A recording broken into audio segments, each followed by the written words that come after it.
Moments ago, we heard from the Republican chair of the Senate Judiciary Committee with a warning, really, to the president. Listen.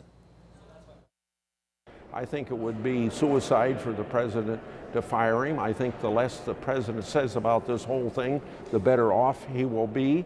And I think that Mueller is a person of stature and respected, and I respect him. Just let the thing go forward. Senate Judiciary Chair Chuck Grassley saying it would be suicide for the president to fire the special counsel Robert Mueller. Join me now, CNN political commentators Paul Begala, Amanda Carpenter. Amanda, I want to start with you as the resident Republican here, albeit one who has had your differences with candidate Donald Trump and President Donald Trump. You just heard Chairman Grassley speak about the situation. What do you feel like you need to hear from elected Republicans today? Well, I think what they're implicitly saying is this is a hot potato and don't you dare fire Mueller and put this in our hands. Senators tend to speak in like poetry. It's kind of hard and vague. What they should be explicitly saying is that you obstruct justice by firing Mueller or otherwise tampering, obstructing this investigation. You risk impeachment. I mean, I think that's what they're inching up to in their slow senatorial ways. Because if Trump did fire Mueller, that is an admission that whatever political risk you take with firing Mueller is lesser than what Mueller might have. It's almost an admission of guilt in itself. It's a sign of weakness that he could not survive the investigation. And so no one wants Trump to go there. And I think that's what you see Senator Grassley expressing in that clip.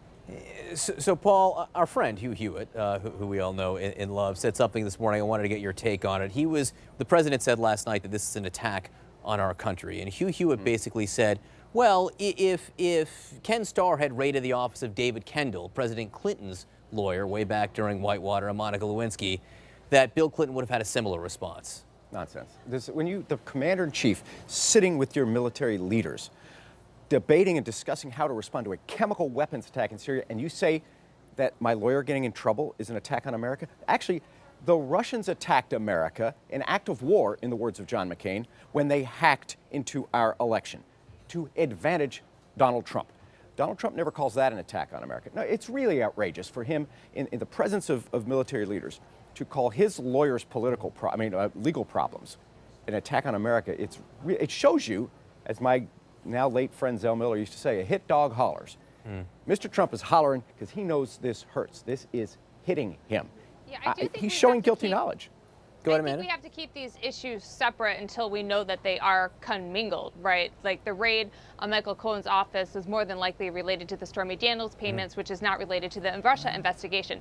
That said, the reason why Trump is hollering, as Paul says, is that Michael Cohen is his lawyer. That means he is the perfect representation of how Donald Trump has conducted his personal and professional life. And any outward observer of Michael Cohen knows that he does business through threats, bluster, lies, and who knows what else. And we also know that for the feds to raid his apartment, the burden was pretty darn high. They not only had to draft a warrant, they had to get it authorized in there.